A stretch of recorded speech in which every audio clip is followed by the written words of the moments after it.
నేను 100కు 100% నాకున్న అనుభవంతో చెప్తా ఉన్నా. మనం ఏం పెద్ద గొడవలు బట్టి కొట్టేది లేదు, గడపలు బట్టి తవ్వేది లేదు. పార్టీని పెట్టుకొని ఉంటే చాలు, టార్చ్ లైట్లు పెట్టుకొని ఉరికెత్తారు మళ్ళీ మన దగ్గరికి.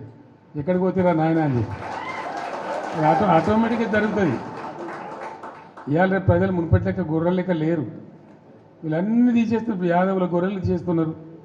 వాళ్ళు డిపాజిట్ కట్టలు డబ్బులు వాపసిస్తున్నారు. చేప పిల్లలు బంద్ పెట్టిండ్రు, ఫీజు రియంబర్స్మెంట్ బంద్ పెట్టిండ్రు. ఎన్ని రోజులు ఒప్పుకోడతారు ప్రజలు? వాళ్ళు చూస్తారు, టైం దాకా చూస్తారు. ఉన్నాయన్నీ ఎత్తేసి మేము 1, 2 ఇస్తామని 2కు 4 ఇస్తామని నరికి అసలు మోసం తెచ్చినట్టు ఉన్నాయే పీక్ పారైతే ఇదేం అన్యాయం అని చెప్పి తప్పకుండా ఆల్రెడీ ఆలోచన చేస్తున్నారు. ప్రజల్లో తిరుగుబాటు ధోరణి వస్తుంది. డెఫినెట్గా మంచిగా బ్రహ్మాండంగా మళ్ళీ మనమే గవర్నమెంట్కి వస్తాం. ఇప్పుడు జరిగింది చాలు.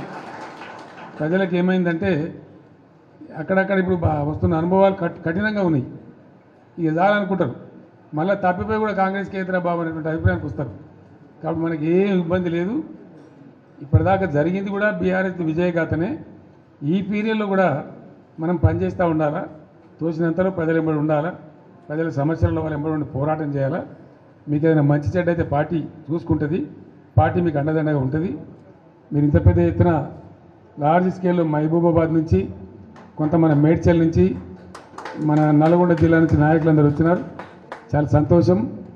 ఇక ముందు ఏం చేస్తామంటే వారానికి 1-2 నియోజకవర్గాలు పిలుద్దామనుకుంటున్నాం. మీరు వట్టిగా మధ్యలో దీని రావడం కాకుండా ఇక్కడనే మంచిగా మనకు భోజనశాల కూడా ఉంది. మీకు ముందే వస్తే చెప్పి వస్తే ఏమైందంటే 1000 మంది వచ్చిన బాధ లేకుండా ఇక్కడ మంచిగా భోజనాలు ఏర్పాటు చేస్తాం. మనం కాసేపు మంచిగా మాట్లాడుకోవచ్చు. అది నియోజకవర్గాల డేట్లు మేము త్వరలో ప్రకటిస్తాం. ఆ ప్రకారం వచ్చినట్టయితే కాన్స్టిట్యున్సీ బై కాన్స్టిట్యున్సీ ఈజీ ఉంటుంది.